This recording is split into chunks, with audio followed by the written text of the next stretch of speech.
will start on this duo singing, thanking you on behalf of both for this invitation. It's our pleasure to be here, and thank you to the entire group for organizing this. As Daniela said, we are going to focus on some of the mechanisms of governance implemented in Latin America in the last 2-3 decades or so. They took shape in the early years of this century, and they acquired some characteristics that were labeled as distinctive at that time.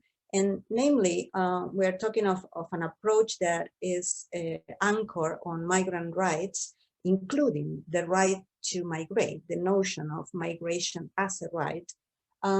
Also, in a relatively open border control approach, in multilateral efforts to facilitate mobility and coordinate policies, and non-discrimination or not criminalization of irregular migration. That's why the distinctive kind of label.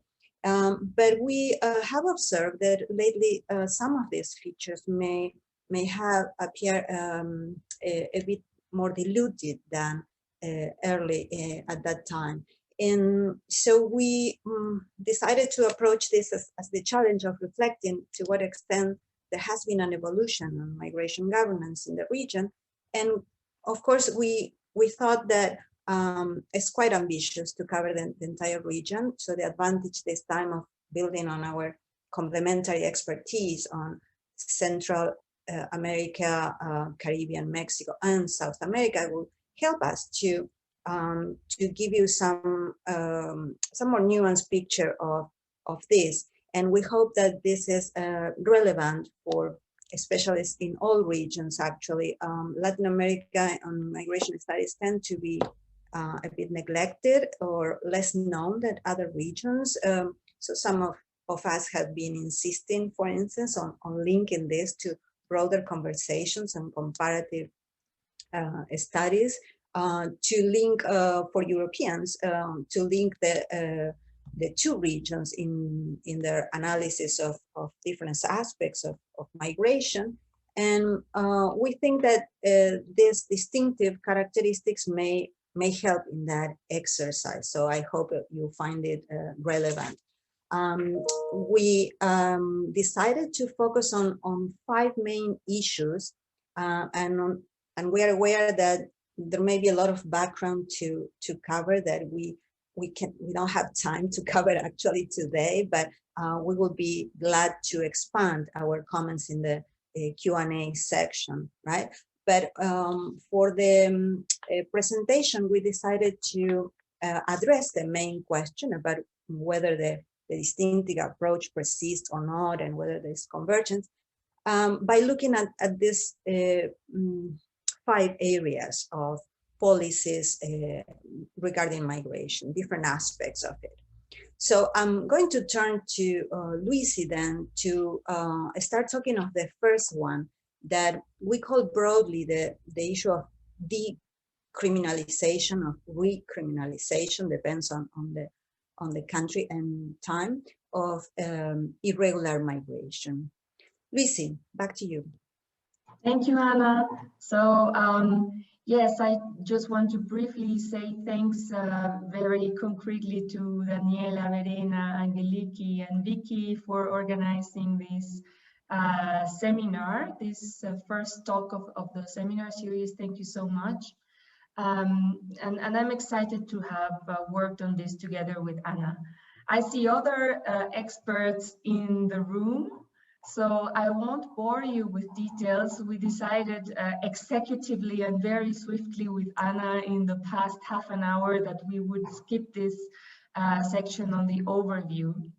But that section would have given to those of you who aren't such Latin America and the Caribbean governance experts, migration governance experts, would have given you a sort of a sense of why is it special and what place it has in the world of migration, you know. And a couple of points that I rescued from that is that intra-regional migration has been growing more than extra-regional migration in the last 2-3 decades, and especially so in the last 5 years, primarily due to the Venezuelan exodus, but not only. Even if you discount that, intra-regional migration has become a very important phenomenon in Latin America. And that doesn't mean that extra-regional migration doesn't count. It has increased as well. We have more and more migrants coming from Asia and Africa and taking Latin America as a transit zone towards the US. And the third point that I would have made in more detail, but I will now go very swiftly over, is what kind of region is Latin America with regard to the participation in law mechanisms that are global. We know that these mechanisms are still weak and feeble, but we have here a region that is mostly signatory of the Pact for Political Rights, of the Refugee Convention, of the Global Compact, with 3 exceptions, I think. So this is just to give you a feeling for how much Latin America is taking part in these global trends. But now addressing the irregular migration and specifically the trend that Anna just mentioned, we thought was distinctive to Latin America in decriminalizing irregular migration. In Central America, we have 2 countries that stand out particularly, and these are Mexico and Costa Rica. These 2 countries reshaped their migration laws, particularly in regard to immigration, in around the 2010s, to imprint on them a human rights perspective. So what does this mean in practice? It means that no person can be called illegal. This is a no-go, this is a taboo term now. And not carrying valid migration documents cannot be considered a criminal offense or merit imprisonment. And this was a 180 degrees change for these countries, especially for Mexico, which had a very, very criminalized regime in its population laws previously. So it's now considered an administrative offense if you don't have regular documents. And in the case of Mexico, there are paths to even correct it, to regularize. Now, there is a big contradiction between paper and practice. We have known this for years, and this is especially the case for Mexico. So contradicting that human rights perspective on practice, there are detentions and deportations occurring especially in the last 2 years, contradicting the law.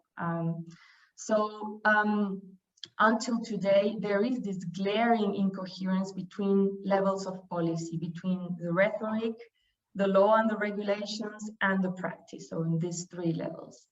Migration laws across Central America provide a certain extent for the participation of bodies of public security provision in immigration action. And this is also an example of how this trend to decriminalize migration is being contradicted by practice. More and more, there are police forces that are assisting migration authorities in the detention and the deportation of migrants, or in curtailing the right to mobility. In the case of Mexico, this right of mobility is enshrined in the Constitution. So according to it, any person in the territory should be free to move. And yet we have a newly created militarized body called the Guardia Nacional that is herding and stopping migrants from the right to move within Mexico. So I stop there and pass it back to Anna. Thank you, Lucy. Yes, just to complement that with what happened in South America, I need to mention there was an important effort at the beginning of this period to address this issue of irregular migration. And from that effort, the main document, the main agreement was signed on that, the residency agreement for nationals of Mercosur, is the common market of the Southern Cone. And it took a number of years for all member states to ratify this. Negotiations started in 2002, and then it became effective in all countries in 2009, and some others also joined later. And that was a significant sort of turning point in that, because it also was designed with that purpose in mind of solving the problem of irregular migration, not only of residency, of the ones who have already moved. Some other countries also included different mechanisms, like Argentina in 2006 promoted what is called the Patria Grande, the enlarged homeland agreement, to also regularize immigrants. Now, what I would like to call attention to is that the fact that in a situation of crisis, like the region is experiencing, since we see the massive displacement of Venezuelans in the last few years, then these agreements are de facto suspended. They are still there in paper, but countries started to implement ad hoc measures in other types of regulations that basically have to do with restricting movement. And not to mention that in general, because this was negotiated within Mercosur, and because regional integration institutions in this area of the world tend to have a low institutionalization in general, then the agreement over the years was implemented in an uneven way across different countries. That has to do with, first of all, the choice of kind of regional organizations they were created, but also with differences in administrative capacities, in national interests or concerns, on bureaucratic ordeals that each country goes through in terms of implementation and so. So it is clear, if we think of evolution of these mechanisms in South America, that then once countries saw their capacities overwhelmed by an unexpected situation like the displacement of Venezuela, then they started to give priority to domestic concerns and set aside or set in a secondary place the enforcement of these agreements, or the implementation of these agreements. So in that sense, then it echoes what Lucy said in terms of certain tensions or partial implementation of that with rhetoric that emphasize the rights, but also some kind of dynamic that has been triggered by special events. So the next issue we want to address then is border controls, that is linked to what we just said, but it includes also some, say, negotiations with neighboring countries, because here we cannot talk only of unilateral measures, but sometimes of bilateral agreements, or even pressures, or even attempts to externalize the border control, right? So Lucy? Yes, Anna, thank you. So this is another area where several Latin American countries had tried to distance themselves, at least rhetorically, at the turn of the century from practices in other regions. And Leisa's work has documented that profusely with interviews with politicians, especially from South America, showing how they tried to distance from European practice and North American practice, and not take part in these trends of externalization as well. But recently, what we see is that this is taking hold in the Americas as well, and especially in Central America. So there are new developments linked to, I would say, a long-term trend in North America and Central America, and another to a shorter trend. And the long-term trend has begun surely since the 90s, and that is the securitization of the US-Mexico border. There have been increasing investments in sealing off this border, both by Republican and Democrat governments. We don't see a lot of variation there. The effort has been redoubled after 9/11, obviously, when migration was also considered tagged as a national security issue. So also Beatriz Cepeda's work profusely documents how several agreements over time since the early 2000s have led to an increasing investment in the borders between Mexico and Guatemala and Belize and other borders that separate Central American countries, especially in the Northern Triangle. But the investment has been very, very strong in Mexico and in Guatemala.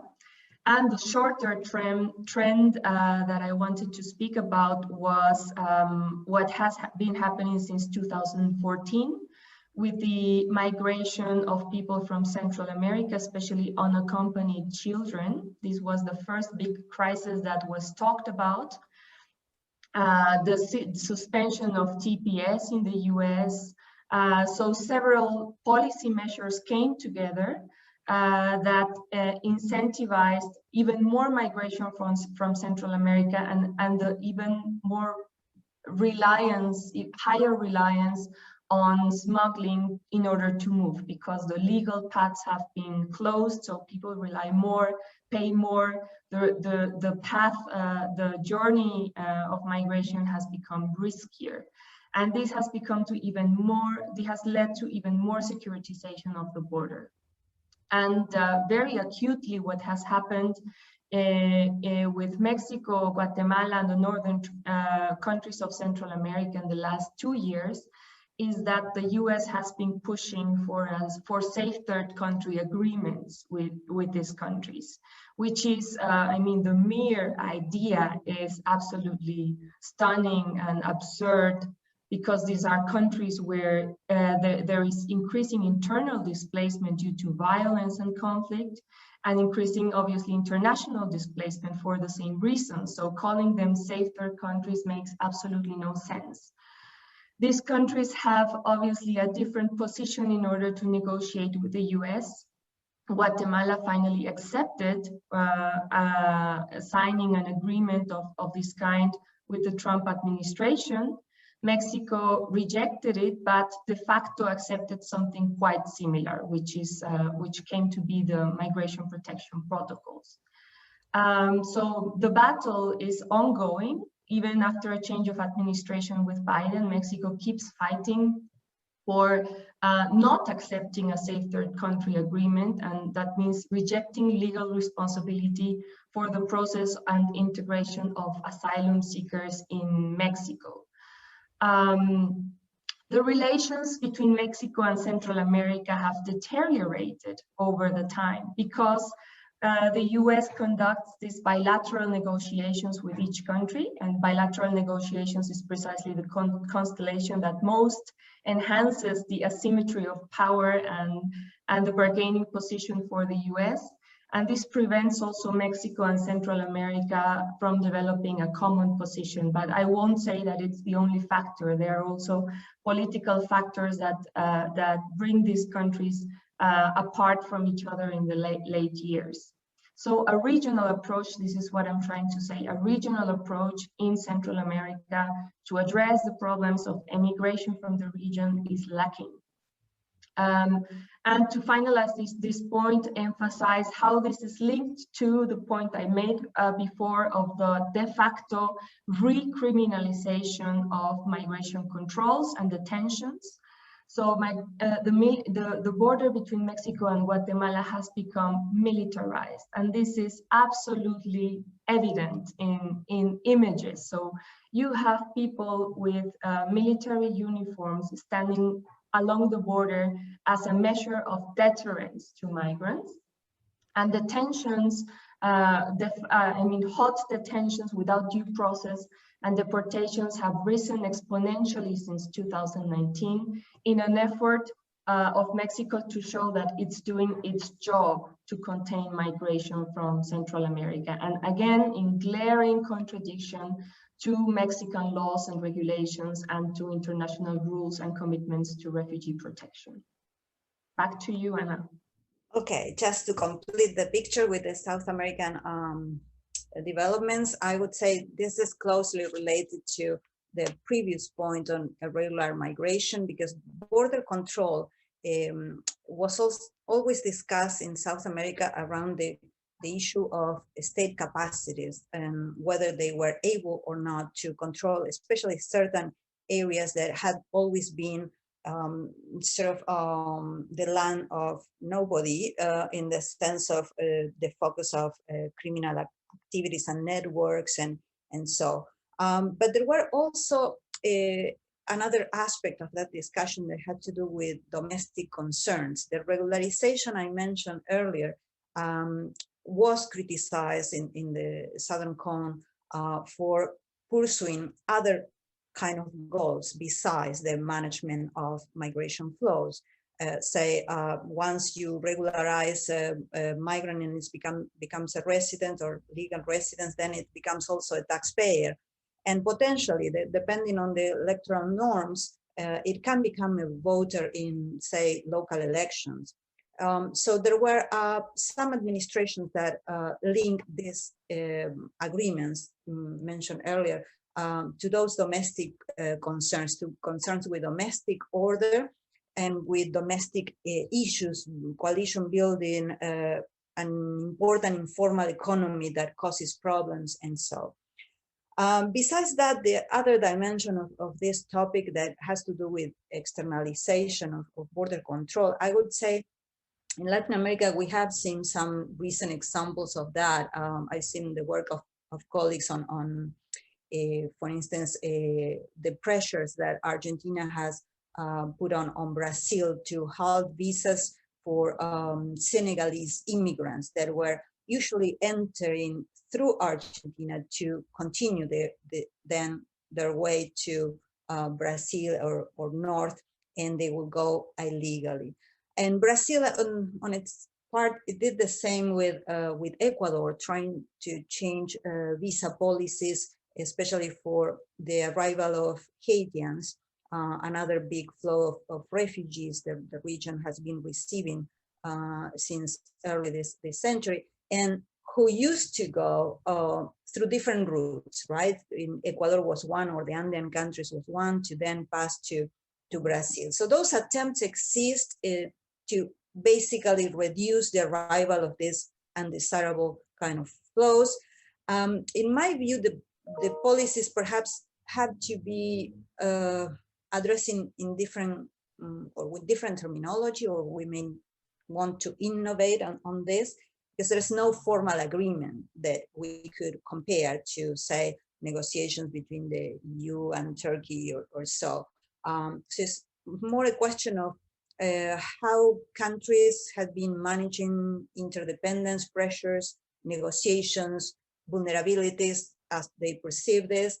So maybe we want to think of this in other terms. Another example that I could bring that comes to mind and suggest the need to revisit this is, for instance, what Ecuador did with the flow of Venezuelans that were moving from country to country, taking the Andean countries as a main itinerary, but passing from one to the other, looking for better conditions of settlement, or directly going towards another country, say to Chile. And so Ecuador created this notion, or used it in the negotiations, the idea of creating a safe corridor that is inviting people to continue moving south, but phrasing this in a discursive level as a safe corridor. We help you to keep moving, right? So it's another way of another twist to externalization that maybe we need to find a different kind of definition, okay? So I move now to the third issue that we wanted to, or area of policy we wanted to discuss, and is diaspora engagement policies. As you know, Lucia and I work on this area quite a bit, so we could speak for 5 hours maybe. So we will keep it short, but we'll discuss it in the Q&A too. What I have to say is, well, these policies expanded in the region in the last 3 decades, clearly. The countries use similar instruments in terms of what they were implemented, but there's considerable variation in terms of timing, the modality, the results they got from these programs. And in South America, we see is sort of an intermittent evolution of policies. In some initiatives progress, some others faded along the way. We also see that the issue of immigration has not stayed in public debates, has not stayed at the top of the agendas, partly because of what we already mentioned, that the region is concerned with intra-regional migration, mostly had to focus necessarily on this big issue. So the attention shift and the attention of publics and policy elites too. So that's why we see that most of South American countries have placed the management of diaspora engagement in the area of consular affairs or similar, or creating a specialized office, but mainly leaving that or channeling that through foreign policy offices. Consular affairs is the typical one. And some of them have developed mechanisms of consultation with the diasporas or the immigrant groups. In some of them have done frequent, have carried out frequent meetings, dialogues, created consultation councils, and so on. So, but not all of them. And the issue of finding a common agenda in that kind of dialogue exists, can be explored, but also is a source of complaints if when we engage with the migrants themselves, their version of what happened is totally different from the policymakers' account. And then I would say also that sub-region lacks still a more strategic approach to this. That is, some people are discussing the issue as a crucial dimension in public diplomacy that could be presented to domestic publics and citizens abroad as such, and it has not been done so well. I think the diplomats actually have not embraced that much the notion, or they don't see the utility of that, the purpose of that. And there is lately, I noticed from international organizations, and so another twist that revives the initial approach to engagement that is the one that links these policies to development, to national development. Actually, tomorrow I'm talking of that for the International Organization of Migrations, and the focus is on how we can move on with these policies to in terms of contributions to national development. So it's an old discourse brought back now. Luisi, is that the case in Central America?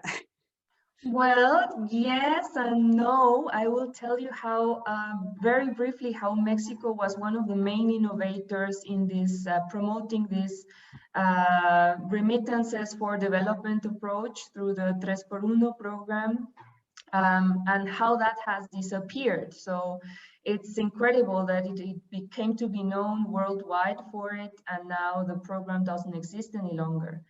So this brings us back to the big question about how institutionalized are these diaspora policies. We have seen them increase, be copied from country to country. The 3x1 was an inspiration for other countries in Central America and even beyond Latin America, and now it disappeared.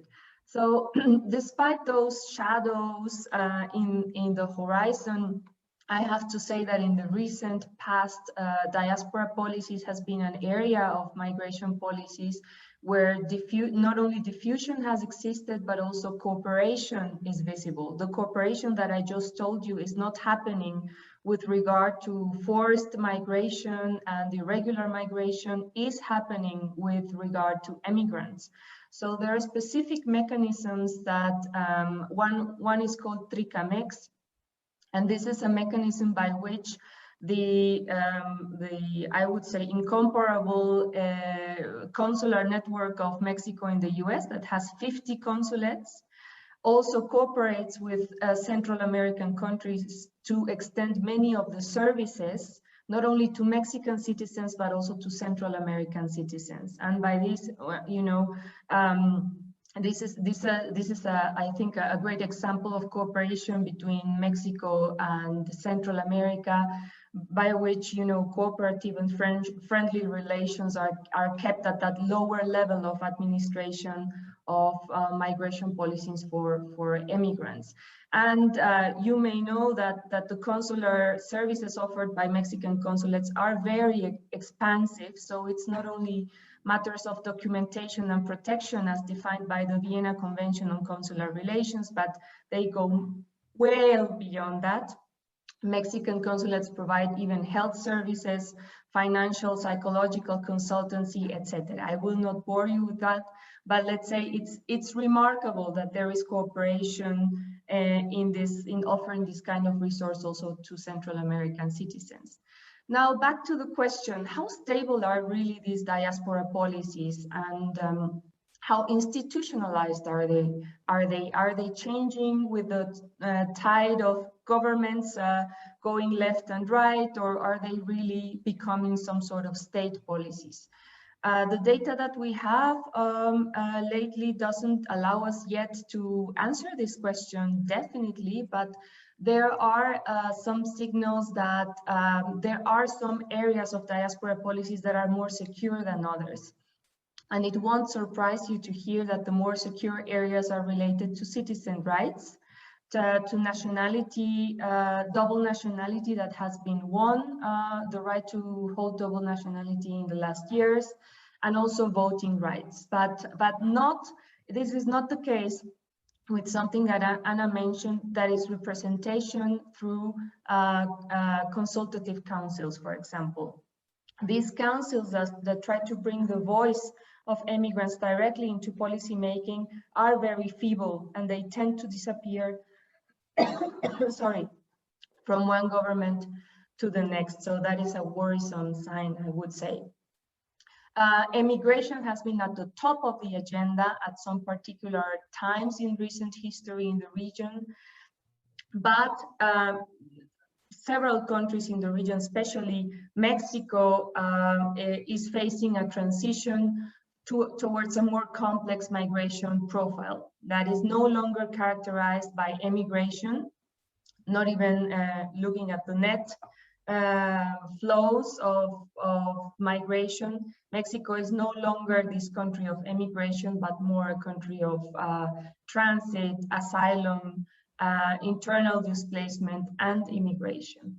Nevertheless, the reliance on remittances in this region, Mexico and Central America, is very high.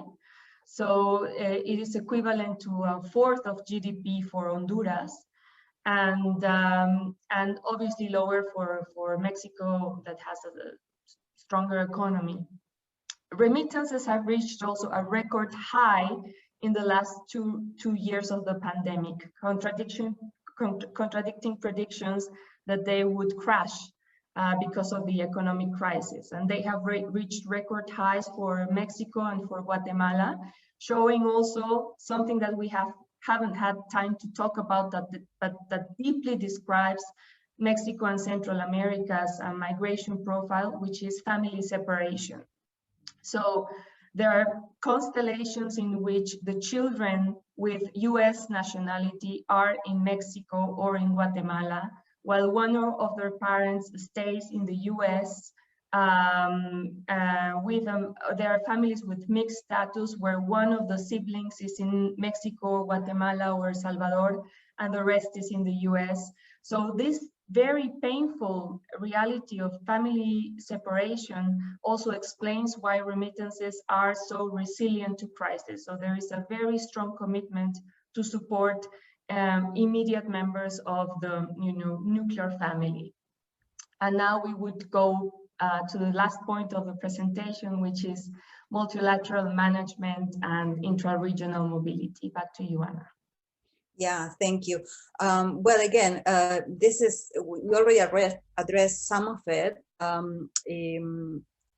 I will note that, again, in terms of evolution of the mechanisms of governance, we observe, for instance, with the crisis created by the displacement of Venezuelans, that the attempts to continue fostering regional cooperation and harmonization of policies and so occurred somehow led by a few countries, Ecuador, for instance, but also that this time South American countries did not use the existing channels, but use other kind of venues. For instance, the Lima Group that was not created to address mobility or human mobility specifically, but they choose to do it in a different way. And that shows, perhaps for some of the observers, a lack of commitment with that multilateral approach. Then the other thing that we observe in those developments is that the leadership to address the crisis or to respond to the crisis was in the hands of international and social organizations rather than nation states. That also shifts the sort of the actors or the drivers of this response. And I will emphasize that something that has to do with some international organizations like the UN High Commissioner for Refugees or the International Organization of Migration. So I think they illustrate well this qualitative shift that is happening, because I remember when some of us started to analyze this, maybe 10 years ago or so, the role of these organizations in the creation of transnational policy networks was clear in the realm of knowledge production, of being the locus of activity of those policy networks, on the construction of certain narratives, policy narratives that actually reinforce the idea of a distinctive approach in the region. But now with this new situation, with this crisis, we see them taking one more role, or several more roles actually, because they have taken in their hands the logistic coordination of the emergency. They have stepped in to do what states could not do, perhaps, or didn't want to do. They have defined the crisis. There was this discussion about whether the Venezuelans were refugees or were economic or migrants or so. Well, they took a clear position at some point, and they started to use the terminology of mixed flows in all documents and such. They urge countries to actually grant refugee status to these migrants. They expedited the assistance, the emergency assistance. They started also to monitor trends in a way that clearly in this area countries could not do. So they are the providers of crucial knowledge to facilitate planning and policy implementation. So in that sense, I think here we have an area that we need to keep monitoring, because it's creating, as I said, a qualitative shift in migration governance. Luisi? Just to say that in contrast to obviously the ambition of agreements such as Mercosur in South America, there's nothing like that in Central America and Mexico. In fact, Mexico cooperates with nobody to such a degree, and all efforts to convert NAFTA or nowadays the TMEC on some area that allows for free mobility are absolutely doomed from the start. But there are some mobility agreements between Central American countries. In the realm of the SICA, there's the CA4 agreement that allows for mobility, but research has shown that this is really not applied equally to all migrants. So there are, in practice, many obstacles for the mobility of poorer migrants. So that's something interesting, but I will keep it just at that. Good. So then, should I move to the last area? Is forced migration or refugees? In this, we want to emphasize that refugee flows are a relatively new item in the migration agenda, although the region has a long historical record in this area and important agreements that emerge. For instance, the Cartagena process in the 80s, it recognized situations in which people could be included in the definition of refugee and the figure of refugee because they were fleeing from situations of violence in which their life was at stake. And in general, generalized violence like the one we saw in Central America around that time, then helped to broaden the notion of refugees. So we have this important precedent in the region. And what is interesting to know is that now that we have mainly two main flows. First, it was the Haitians, and more recently Venezuelans, who we haven't mentioned, I think, but they amount by now to 5,600,000 people, including both migrants and refugees, or ones that are recognized as refugees. So it's a very significant flow, and most South American countries have been reluctant to assign them the label of refugees or applying Cartagena. In general, the explanation has to do with avoiding the consequences of or the responsibilities that come with that status and granting that protection, because they feel that they are not able, or they may actually be encouraging other flows to or other groups to take advantage of that path to migrate.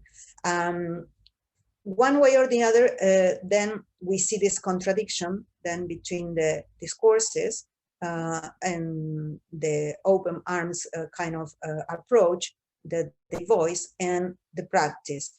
The two cases that stand out as different in South America are Brazil, who in December 2019, I think it was, it actually accepted or made the decision to recognize prima facie a number of Venezuelans, then eliminating some of the regular procedures for that refugee path, and that facilitated access to protection to many of them. Although the decision was a bit controversial. And the other one is much more recent. In February of this year, Colombia regularized or offered a 10-year temporary protection status to Venezuelans in their territory. And we have to mention here that Venezuela is host of 1.7 million of Venezuelans, is the main recipient. So this sets an important precedent, and is a trend that we need to monitor to see if this pushes the rest of the sub-region to adopt a more friendly, so to speak, approach to this. Luisi? So I will just jump to the conclusion. What do we preliminarily conclude from our questions? Well, that migration governance in Latin America has evolved in the last two decades, at very fast pace, and increasingly resembles trends in other regions, namely the recriminalization of irregular massive immigration, losing what we thought had been a distinctive feature in the region, at least very much so in practice. We have more and more reluctant attitudes towards upholding refugee agreements and commitments and bearing the cost of accommodating these flows.